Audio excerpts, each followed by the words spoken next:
Again, we will be talking about the cadets' insights and their experiences in being a leader or an ROTC cadet. Nag-ROTC po ako, ma'am, to gain knowledge para sa military discipline, military commands, military drills. Ayun po yung una ko talaga naisip nung nalaman ko yung brief history ng ROTC. Paano mo ginagamit yung pagiging corps commander or bilang isang leader para mag-set ng example is nakita ko yung aking mga upperclassmen kung paano ba sila mag-lead. Kung paano nila i-lead yung mga juniors, mga kadete po namin. And sa tuwing nakikita ko po sila is tinatatak ko po sa utak ko na ganito po pala yung responsibility ng isang leader.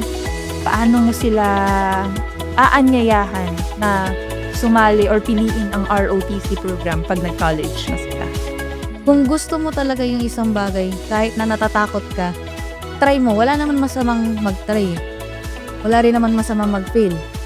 So, kung hindi mo tinry, hindi mo masasabihan yung sarili mo na, ay sayang, hindi ko tinry. Pero kung tinry mo siya, at least nandun pa rin yung